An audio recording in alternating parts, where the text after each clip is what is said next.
that is the scene, guys, that got me going crazy about that 55 Chev in American Graffiti.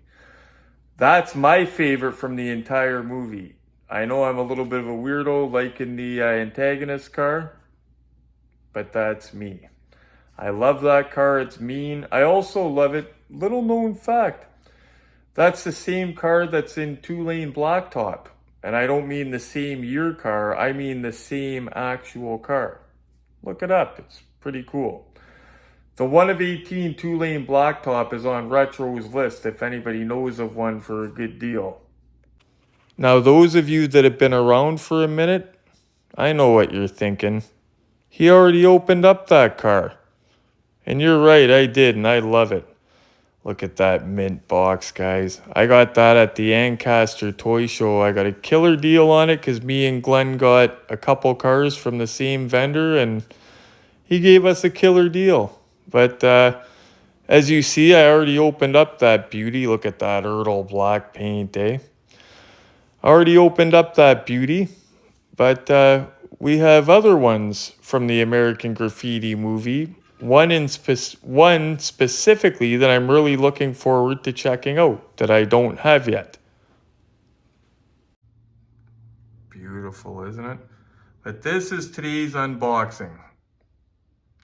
This yellow car I'm looking forward to. I've always said that I love the black car more, but if I find this for the right price, like if I found it for like $100, $80, something like that with a good box, I'll buy it. They actually made one, I believe it might be Motormax that made it. It's 1 of 18. It doesn't look bad, but it says American Graffiti right here. And I was telling Glenn last night, it doesn't look bad. I would like to compare that with this one because there's one on Marketplace for $80. And I told Glenn if the details are good, I can remove those tampos. You guys know that. So if the details were like the ERTL here, I would grab that, take that tampo off, and be good for $80. But I would like to know the details. Like I would like to see it up close. If any of you guys have this car here, but the one that Motormax made, I believe it's Motormax. It says American Graffiti on the fender here. Let me know how the details are and how it compares with this one. Because this isn't one that I need a super detailed one, but I mean, if they're almost the same price, I'll go with the ERTL. But looking forward to this Impala because I have never opened one like that, period, American Graffiti or otherwise. So I'm really looking forward to see how it's detailed. I know at first glance, I'm no American Graffiti expert. I watched it when I was a kid. It's kind of one of the movies like Grease that got me into these cars. I'm no expert on it, but I will say that Impala does look like the car that nerdy kid was driving. And this does look like John Milners' car from a glance. And again, I'm no pro, but we're going to crack them open, let them breathe, and then we're going to do some glamour shots with this beauty right here. Okay, fellas, so we're going to start out with the Impala, which looks through the box to be well done. Now, these boxes are mint. I'm guessing from 2001. That's my guess, because that's when my 55's from. Let's see here. 2001 Racing Champions ERTL. Beautiful box. I love the boxes they were coming out with. A lot of them came from this same series, like the Vanishing Point car I have. A lot of them are from this same early 2000 series. It's actually cool. It's got like Mel's Diner in the background, or Drive-In, whatever the hell it is. I will read you the back of this one. Relive the days of drag racing, Inspiration Point, and drive-ins all over again with your own replica of the famous American Graffiti 58 Impala. The 58 Impala that the nerd drove with the horn rim glasses. Just kidding. The 58 Impala quickly became a star in the movie as it cruised down Main Street racing from stoplight to stoplight. The Impala includes all the key ingredients of a classic hot rod, and this quality die-cast car faithfully reproduces the Impala from the movie. I agree, it does look like the Impala from the movie, but I don't think it was like a star of the movie, but well, I guess it was one of the main cars. Like they made the 51 Mercury Coupe. They also made another one like the yellow one, but it's in primer black. I'm thinking that was one. I told Glenn maybe that was in a background scene, but it shows 3 of the cars from the movie on the back. So let's get cracking, guys. Actually, before we crack that, I gotta crack this. And don't mind my style and pajama, guys. Yeah, I'm 45 years old. I still wear pajamas. That's how you know I don't bullshit about loving this stuff, eh?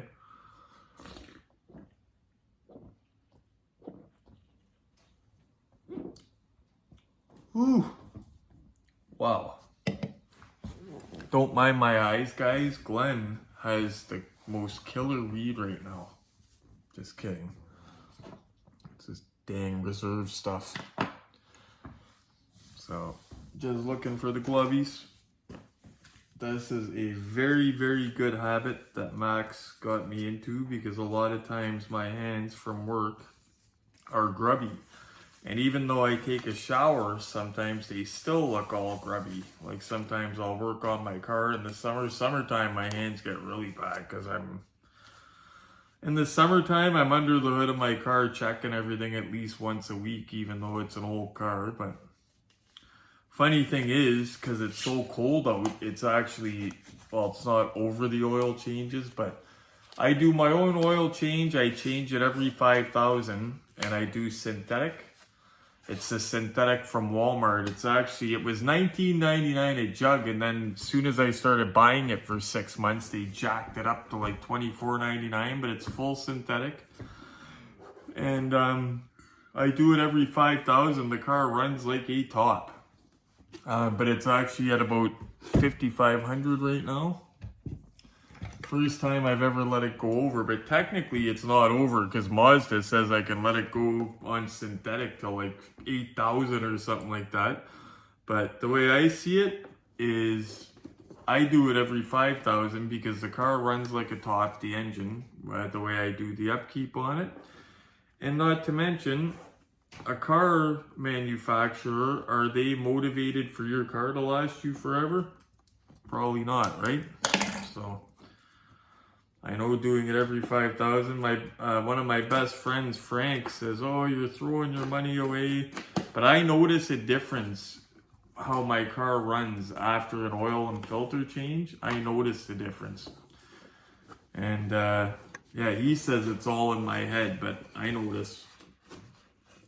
These beautiful ERTL boxes. Old school, they come on the base, so we're gonna have to take it off the base for the glamour shots and they get a good look.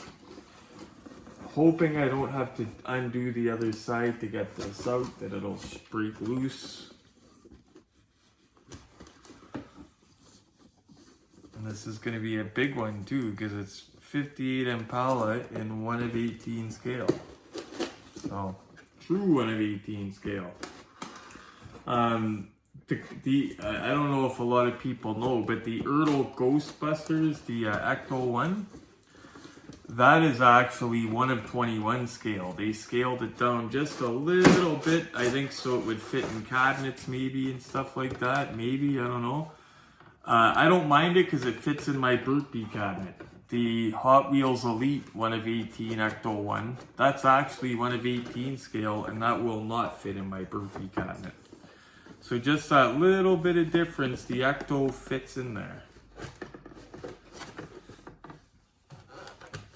Oh, that's cool. It's got the dice hanging on the mirror, but I'll show you guys that in a second.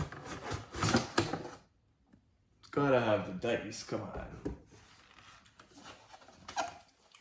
So, first thing we're looking for, guys, is paint rash. It's got none, but it's got tape and band all over it that we're gonna get off. But the paint looks flawless so far, okay? We're not gonna turn the wheels because the tape is all the way through there, but It's got the nice cardboard background that we're going to keep. We're going to keep it because it's Glenn's, but no matter what, you always keep all your inserts. Every screw, every plastic insert, keep your base, keep your box mint.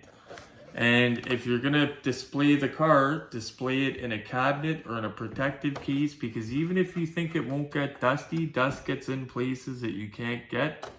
Keep it in a cabinet, guys, or keep it in a protective case. And when you go to store the empty box, like this, put this back in the box because it helps keep the box more stable. Okay, so we're gonna start by, are we gonna take the bands first or are we gonna take it off the base first? I think we're gonna take it off the base first. I'm actually liking the looks of that. It's got sexy curves. I like the pinstriping on it. I really like the pinstriping on it. See, I've never got a close-up look at this die cast, guys, so I didn't realize it had the pinstriping on it or anything. I'm really looking forward to these because I've never done them. Never looked at them up close. This is gonna be, that's weird. Oh, okay, I thought it was 2 Phillips and a flathead, but it's all 3 flatheads. So we got a flathead kicking around, and if we don't, we go, oh, there's our flathead. Okay. There's 2 flatheads here. Oh yeah, there's 2 flatheads here. But we need the ones that can take this off the base. Okay, so here we go. See, we got our kit now, guys. We're not searching around everywhere. We got it all right here. When I first started doing this, I remember I'd say, oh, hold on, guys. I got to get this. I got to get that. No more. We got our little kit on the table here. Very seldom do I have to get up and get a screwdriver, although it's happened because you guys seen we had a couple tricky ones that had really recessed screws that I needed a really skinny one to get down into it. Really weird design. I think wasn't the Sunstar DeLorean one of them that gave me a hard time. I think that was one of them. But this is simple. 3 flathead screws. Girdle, pretty simple design. For back in the day, everybody was putting stuff on bases like this. Nowadays, they're a lot more collector friendly, meaning they're kind of made to be taken out of the box and put back in. They're not on a base like green lights are in the plastic shell. So we'll give it a quick go around before we deband it. Look at the dice hanging. I like the two-tone of the seats.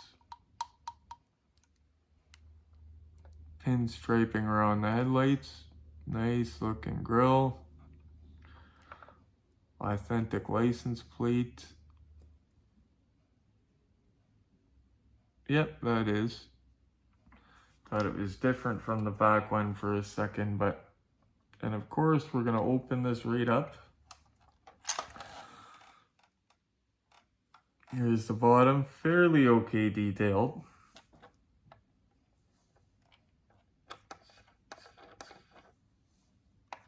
Now, before we see the goodies inside, we gotta start banning it.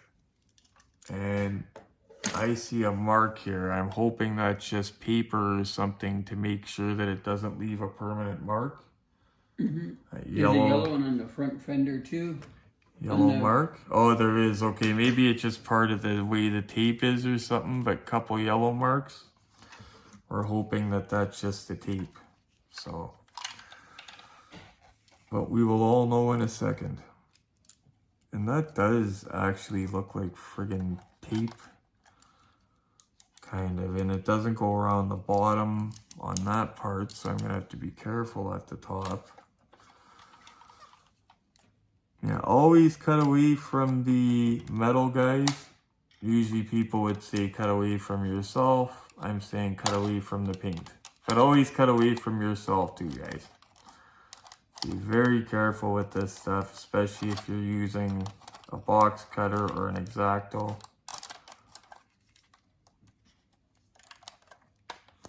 Okay, we got band 1. And good, the yellow did not leave a mark, Glenn. Oh, good. It's not a permanent thing. Okay, so it goes through the car, the inside of it on the seats. There we go. And is that the real license plate that was in the movie on that car? It is. Oh, okay. Yes, sir. That is the actual license plate. I figured it would be, but I don't know the license plate on that movie because I've only seen it up to he rear-ended the car ahead of him. Oh, and with the girls in it? Or? Yeah, and it was near the beginning, so. It's been years since I've seen the whole movie, but I remember like the back of my hand, the racing scenes.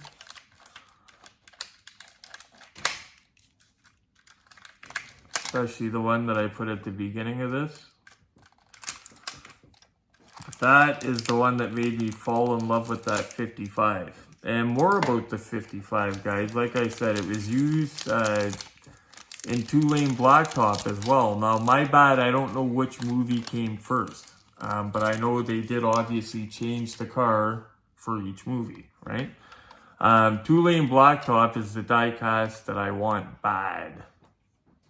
That every time I see it, it's expensive. And that's what was shaking around. We got a little defect, but nothing serious. Wondering what was shaking around loose through the valve cover. Yeah, typical Chev is broke down. Even the model broke down. Well, I'm not blaming ERTL for this, Glenn, because this is 2001 and glue dries out. We see this often. And this is just literally, you glue it back on. Like, it's not broken. It literally, look, Glenn, look at the holes. Like, it looks like a model. Like, that's I don't even consider that broken, really. That's a very easy fix. So I don't blame ERTL for that because glue dries out. So we're going to ignore that. Have a look under the hood. Now, because of the style of the hood, we can't get in there like we do a lot of other models, but we could see enough to know that it's pretty nicely detailed. It's not wired up and all that stuff, but it's still nice enough. I think that the rad could be black to make it a little bit more, but the outside of the car is beautiful. I love the dice that are a nice touch. Now, with typical ERTL, the trunk does not open, and I'm okay with that because it's the ERTLs from this era, most of them. Nowadays, they make them trunk opening, a lot of companies, but back from this period, my vanishing point, the 55 up here that we're going to show, none of the trunks open. I'm okay with that.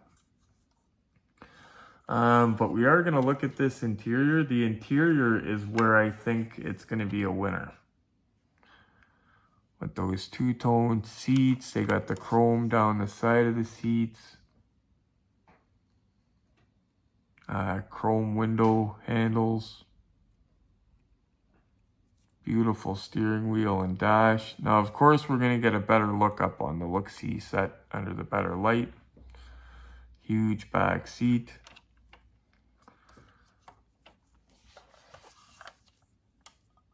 I think maybe another day I'm going to get a photo shoot of this car with Christine. I think they'd look kind of cool together. But I like the way they did the two-tone interior. I don't know if this would have been a factory thing.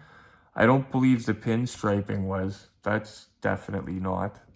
But I'm not from that era, so what do I know? Maybe somebody's going to tell me I'm wrong about that. But I don't suppose they had a guy in the factory pinstriping. I don't think so. But again, that was before my time, so I don't know either. Yeah, you never know. The wheels steer nice. With a heavy model like this, when you have it on the table, I don't recommend using the steering wheel to turn the wheels because it just puts strain on the model, loosens it up. I always say turn them by hand if it's on the table, whatever. But I actually like that steering wheel, like the dice. Okay, guys, we're going to take a quick look at it at the look-see set, but not too long because we got another unboxing to do. So let's get at this. This car, I would classify it as one of those enhancement pieces or side pieces, I call them. Call them side piece. It's to make your main cars look better. Just add stuff to it, adds to the scene, I guess you would say. That's what I would call this, an enhancement piece. It's not terrible, but it's not top notch. It's decent, I would say. If you like this year of Impala, I would say grab it because it's beautiful. It's got nice pinstripes, the paint's beautiful. Nothing wrong with it.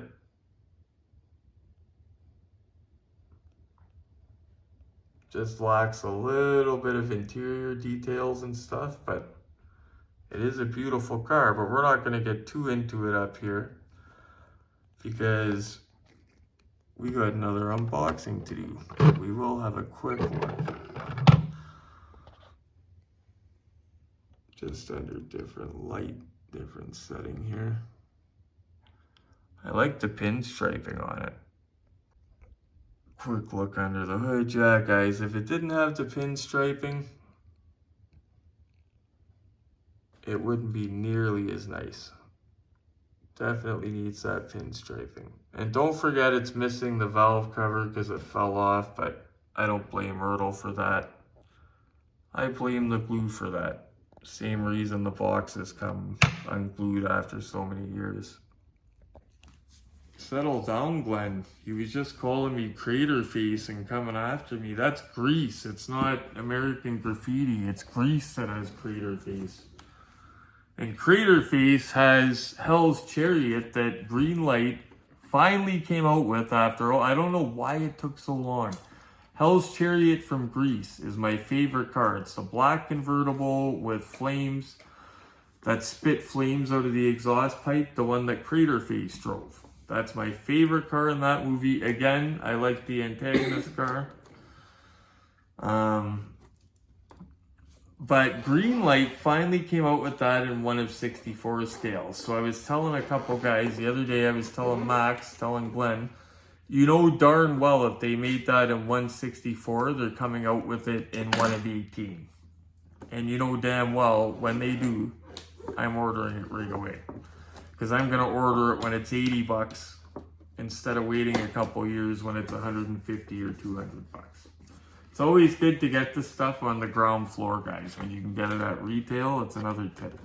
What am I doing cracking this without even showing you? Crackhead I am. Okay, so this box is mint. So I'm going to read you the back of it, if it's not the same as the other one.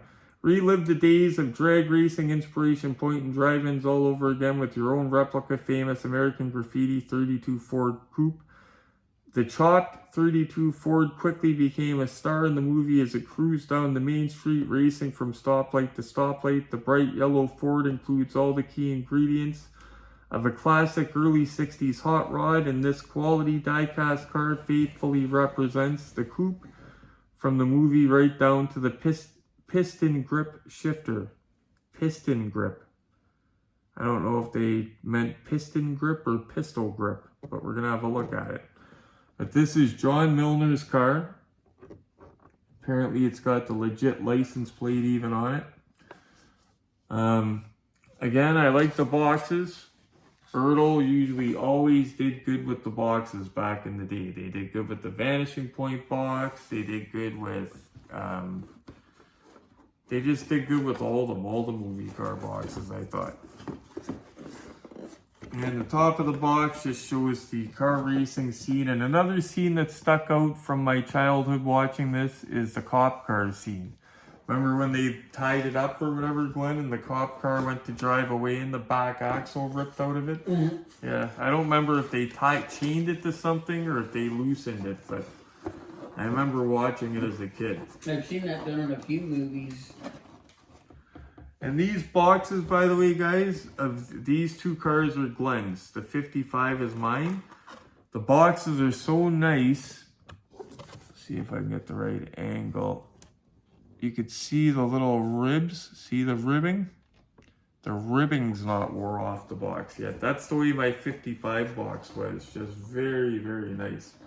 Like, you gotta remember, these are from 2001. These are 23 years old, you know. people move, stuff happens, you know what I mean? Like, think of all of these that aren't around anymore, maybe due to fires and floods or whatever. Things happen over the years. So for these to still be in these boxes like this, man. Boxes like this, if you get a really good car, these are the stuff you put into the acrylic case. You get one that doesn't have straps, and if it does, if it's got a mint box, you just take the strap off of it, right into the acrylic. A valuable car, keep it mint, the whole box mint. Now again, guys, I'm dying to know if this is comparable with the Motor Max one. I believe it's Motor Max. It's definitely one of 18. It says American Graffiti right here. I can get one of those for 80 bucks mint in the box, but I don't know how the details are. I don't know how it stands up with this one. I've always said if I can get this one for 80 or 100 bucks, I'll do it. So if anybody knows how that Motor Max one is, let me know and maybe I'll pull the trigger on it. But if it's garbage, I won't do it. But if all I have to do is remove the American Graffiti, because to me, this isn't the main car for me, it's the enhancement piece for the 55. So the 55 was the must-have for me. Now this does have bands on it, guys. You can't see them because you know where the bands are? On the roof to hold the door shut. So we're gonna have, that's a first actually. I'm gonna see if I could twist it around and maybe grab where it opens for a change. Usually I cut them, but this time I'll try to do it. It's not gonna let me either, right? It's gonna make me use the knife. That's not a knife. Yeah, it's gonna make me use the knife. Yeah, and it's in a spot too where you gotta get close to fucking paint. You can't get around it. But I'm gonna go close to the black paint at least, that way. Oh, got it. Got it in one pop and didn't even have to touch the car or anything. Okay. Not a mark on it. There was a little bit of that oily stuff on the roof that we're gonna wipe off, but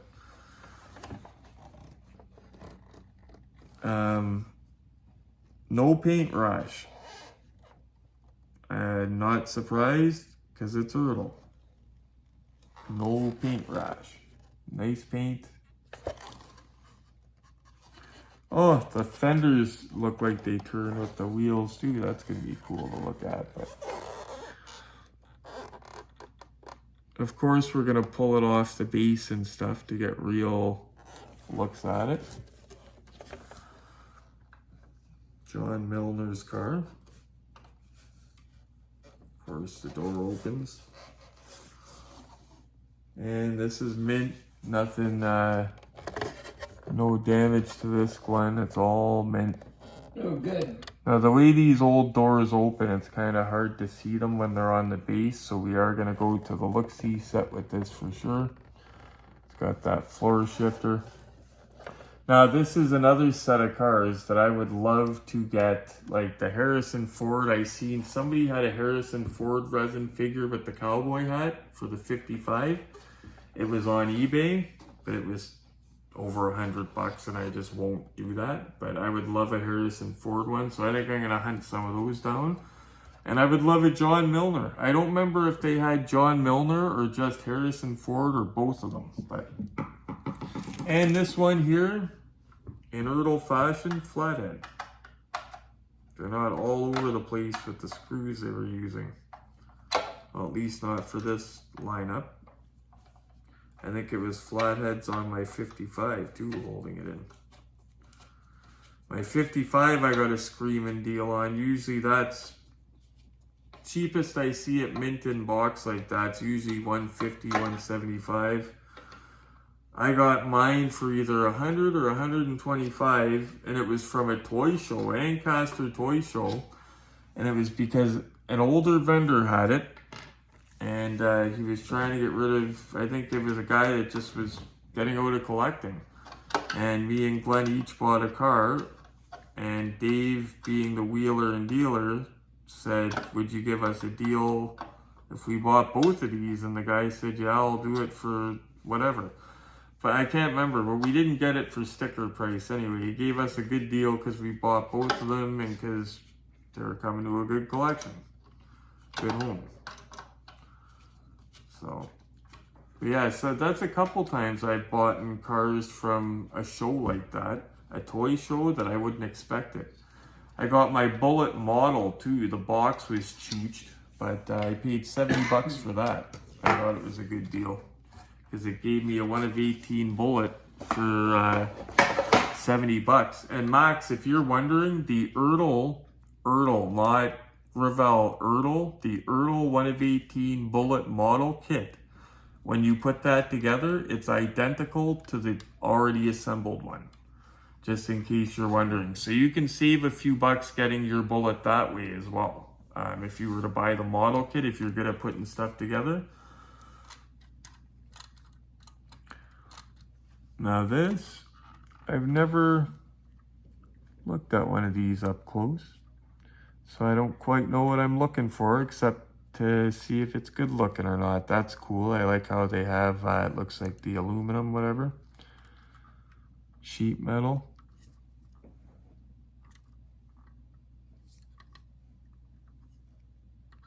Exhaust off the headers. Won't be much to see for an interior, but we could have a look.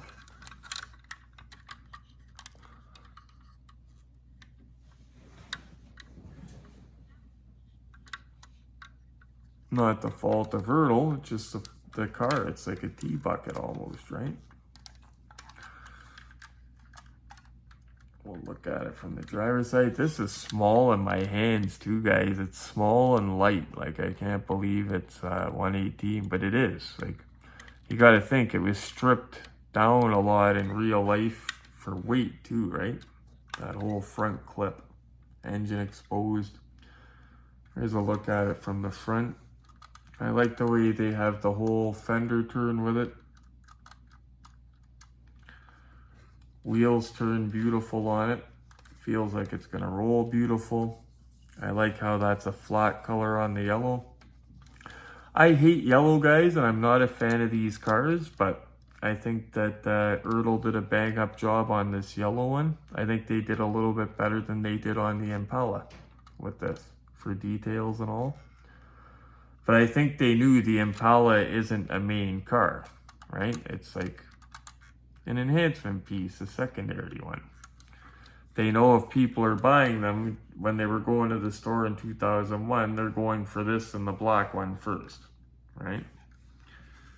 They're not dumb. They use their heads for something other than a hat rack. And this trunk sadly does not open. I was hoping it would, but with ERTL they don't. But I don't even know what would be in that. Maybe it'd be one of those seats that fold back, yeah, a rumble seat. Yeah, it might be a rumble seat John Milners had in it. I don't know. But let's go have a look. Get some glamour shots of these beauties. I've got to admit, guys, I've been telling you this whole time that I would only buy the yellow car if it was cheap. I'm going to get the yellow car. After seeing how good these look together, just sitting there, I'm definitely getting that yellow car. Just a brief refresher of the 55 Chev in case you guys forgot, or in case you didn't see the video. She's beautiful, simple but beautiful. Love how that hood comes forward like that. The 2-lane blacktop car, it has a weird little window that slides, and they made it look quite a bit different. It's in like primer color, but sits very similar. Love both of them. I almost want to put the background music, guys, but copyright. But those look great together. Definitely getting the yellow one. It's an example if you don't know until you have a close-up look, but now I'm positive it's a must on my list for sure. And I'll have the two of them displayed together. Now I have them lined up racing, but you guys know what would have happened if that black car didn't roll, right? Well, I'll recreate what would have happened. The winner is... Yeah, I think that black one is a beast. I love the way it sounded. Love everything about it. And that car still exists in real life. I've seen YouTube videos of it. But these look great. I can't believe it. That yellow one. Now guys, how cool would like a diorama be? Like a Mel's Diner or Mel's Drive-In, whatever that place was they hung out with. How cool would that be, like a 3D print in the background with these three sitting in front? I'm gonna see if that can happen. A diorama of that drive-in, or any 50s drive-in, just to sit these guys outside of. I tagged Glenn and Dave to show them an older one. I don't know who made that one. I'm trying to think. I don't know if it was Ravel or... It wasn't one of 18 scale though. I think it was one of 25 scale, but it was a diorama scene from American Graffiti. Maybe if anybody knows about that, they can comment. Damn, that yellow one looks great. Guys, I can't believe this. Glenn, I don't know if you're hearing this, but I need this yellow one for sure now. I was gonna say, did you pass out on us? But no. You're still awake.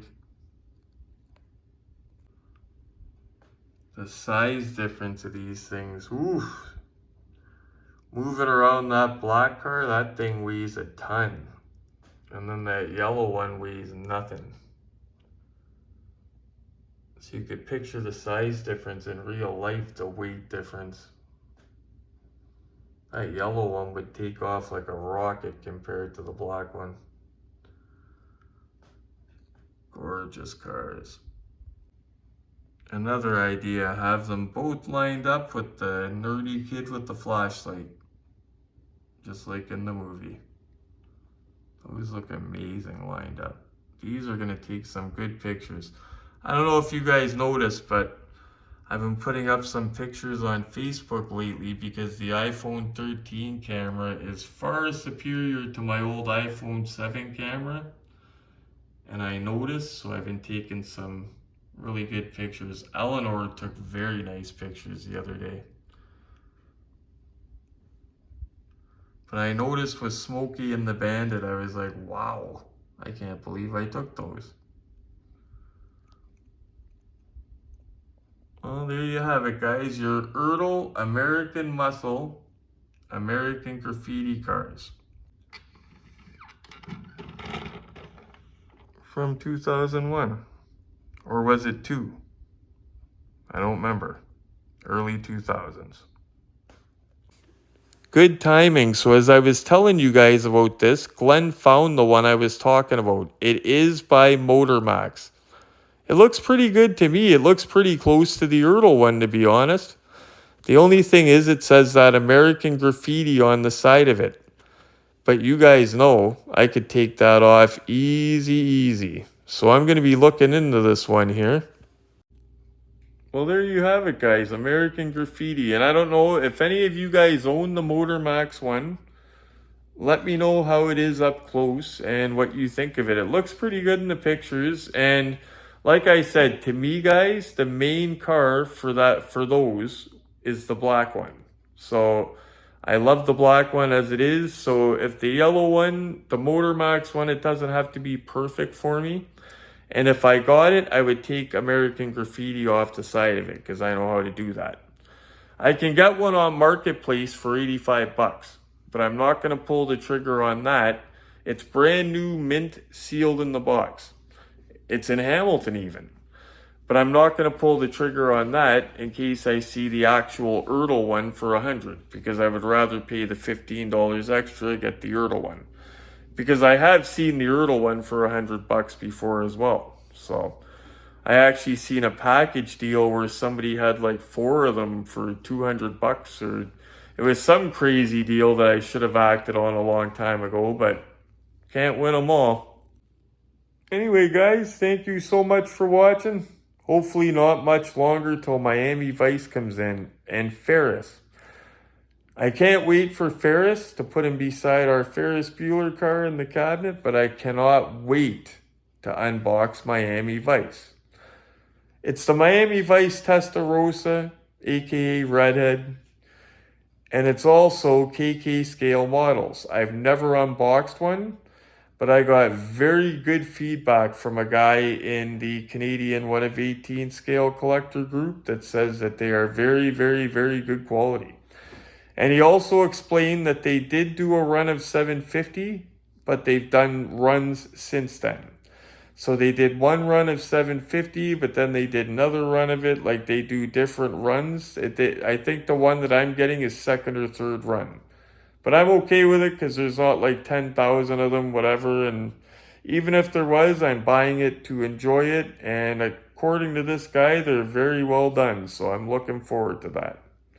Anyway, guys, thank you so much for watching. Smash that like button for me like it's a speed bag. Just make sure when you're done it stays on like. Hit the bell notification so you know when I upload stuff.